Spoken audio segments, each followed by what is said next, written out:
Sesungguhnya Allah meninggikan derajat bagi hamba yang soleh di surga nanti. Diangkat derajatnya tinggi. Maka dia pun bingung, dia tanya, ya Rob, dari mana ini? Kok bisa kami dapat ini? Maka kata Allah SWT, berkat istighfar anakmu untuk. Begitu juga orang yang suka membaca Al-Quran. Selalu baca teman-teman. Baca khatam, baca khatam. Anda bisa hafal, hafal.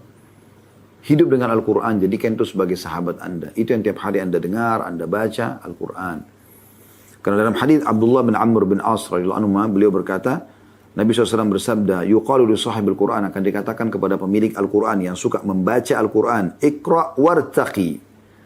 Baca dan naiklah derajat. Dan bacalah dengan tenang sebagaimana kau telah membacanya dengan tenang semasa di dunia. Karena kedudukanmu adalah di akhir ayat yang kamu baca. Dalam riwayat lain, dari Fadl bin Ubaid dan Tamim ad-Dari radhiyallahu anhuma meriwayatkan dari Nabi SAW yang artinya barang siapa yang membaca 10 ayat dalam semalam. 10 ayat dalam semalam. 10 ayat saja Al-Quran. 10 ayat Al-Quran.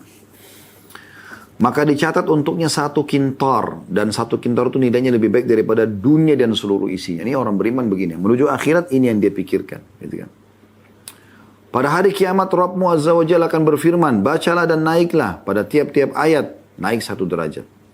Hingga berakhir pada akhir ayat yang dibacanya. Allah Azza wa Jalla berfirman pada setiap hamba, peganglah. Di sini hamba mengatakan dengan tangannya, wahai Rabbku, engkau lebih tahu. Maka Allah firman pada keabadian ini, pada kenikmatan ini. Hadis ini riwayat Al-Haythami dalam Majma' dan juga diriwayatkan Tabarani dalam Al-Kabir dan Al-Awsat.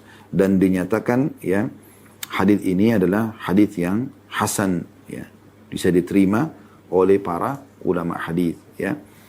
Dan ini juga disebutkan oleh Al-Hafidh dalam At-Tahzibnya. Jadi 1 halaman 321. Artinya baca Al-Quran saja sudah cukup 1 ayat 1 derajat. Bayangkan ya, tingginya luar biasa. Dan sudah jelaskan tadi antara 1 derajat dengan derajat yang lain itu antara langit dan bumi, ya.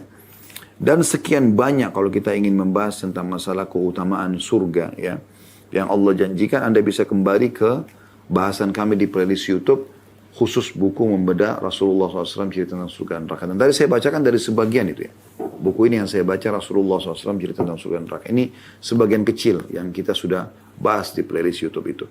Jadi masih banyak, ada 30 pasal. Tadi saya baru bacakan mungkin 2-3 pasal saja, ya, atau 2-3 bab. Tadi ada 30 bab membahas tentang masalah surga panjang lebar. Termasuk dayang-dayangnya, pelayannya, istanahnya, pohon-pohonnya, pakaiannya. Luar biasa pokoknya. Jadi kan, kalau bukan kena keterbatasan waktu, kita mungkin akan bahas panjang lebar, ya.